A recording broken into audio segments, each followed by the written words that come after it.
Hi everyone, it's a good day and a beautiful day to start, and thank you so much for being here. I really appreciate you. Thank you for your support. Thank you for your love. Yes, we really appreciate you. Don't forget, this is Saffron Media, and we are here to give you trending, exciting, reliable, and authentic happenings in Nigeria and more. And it is another great day, and of course, a lot of things have happened within the few hours in the Edo State forthcoming election, and unfortunately, this is a violent one because gunmen rain bullets on house and vehicles of OBASEKIS key loyalists. I wonder what they really want to get from all this violent behavior, because of course that is not it shouldn't be part of our election, it shouldn't be part of our polity in Nigeria, but it has seemed to be the order of the day, because right here you see the pictures over your screen where the house of the loyalist was shot, even his car and everything was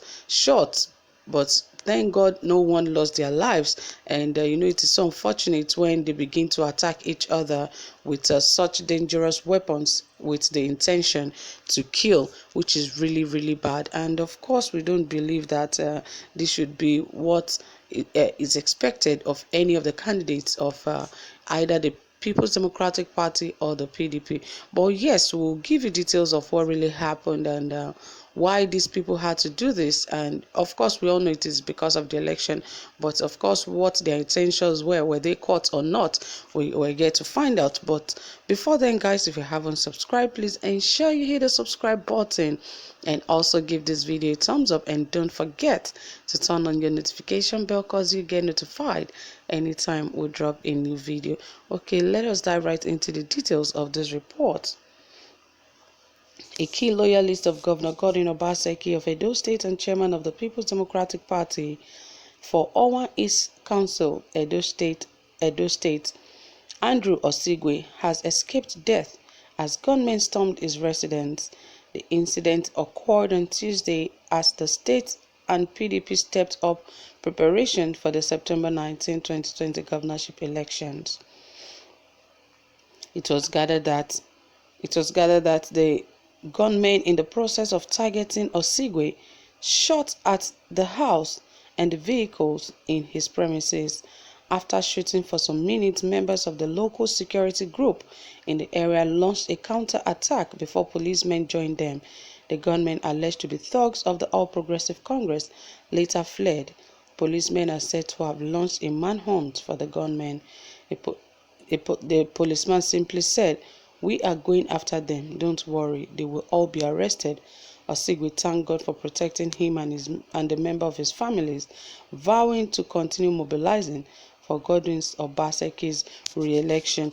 Yes, like I told you, that it is so unfortunate that people had to, go to this extent just to show that they don't want a particular person to support a candidate. That is why I say it is freedom of speech, it is freedom of movement, it is freedom of voting whoever you really want to vote. But going to the extent because a particular person has influence and can influence a lot of people to vote for a particular person, I believe you can also work your way into the heart of the person to actually, walk into the to vote for you. But going to the extent of using dangerous weapons to threaten or to cause harm to the person is really uncalled for, because right here, if this man were to be shot dead, of course the supporters he has taken to support Godwin Obaseki would also not relent. But of course, because they believe whatever he says it might be a person of great influence, that he can influence a lot of people to vote for Godwin Obaseki. And if he's able to do that, irrespective of his death or he's alive, he is still going to do that. So I don't believe in getting to this level of violence and causing harm to others just because you feel they are supposed to support you and they are not supporting you. And of course, I believe both parties should call their supporters to order. It is not by force. If I say I'm voting for PDP, let me be. If you say you are voting for APC, good for you. Whatever it is, just stand by your candidate. It is not by force. They are taking it to the extreme, and it is really uncalled for, because those that have lost their life have lost their lives. The election will still continue irrespective of whatever happens. The least that will happen is that the election will be postponed, and after some time the election will still take off again, and they will still do it. But those that have lost their lives cannot be recovered, and this should be at the back, at the mind of everyone that is about to vote in this election, especially the electorate and the supporters of party candidates. The more they understand that it is important that they save their lives first, the better for them. Because some people go to the extreme thinking they are supporting their party, that they are fighting for their party. It is not even good to say you are fighting for your party.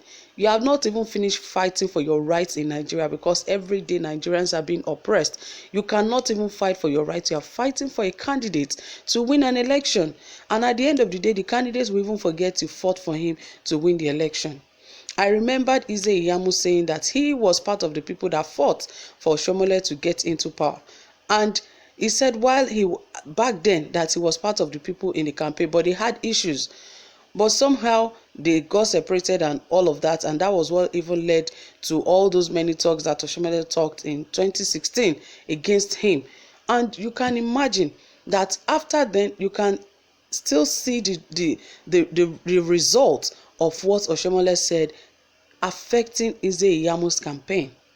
Yes, and you can imagine that PDP now used that as a billboard in Benin City of what Shomole said about Obaseki, that he's a good man, that nobody should go after Eze Iyamu, that Eze Iyamu is a thief, is someone that's poured acid in someone's child's private parts and all sorts.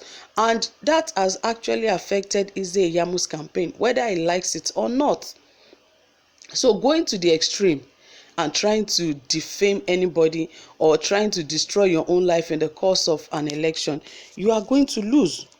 Yes, you are going to lose. And the more the youth understand that these people will just use them and dump them, the better for them, because they have children that are staying abroad, living well, enjoying life, and even going to good schools. But you are here fighting for a politician that will not remember you even fought for him. Going to this extreme, they almost killed this man. You can see the pictures of the bullets that entered his car. You can see the bullets on the wall and all of that. It is going to the extreme when it is not war. So I believe both parties should call their supporters to order and ensure that this election is peaceful. That would be the best for everybody. So guys, you have heard it all. Thank you so much for listening. If you have anything to say, please ensure you drop it in the comment section. I'll be waiting to hear from you, and also give this video a thumbs up. Thank you so much for being here. I really do appreciate you. Do have a pleasant time. Bye for now.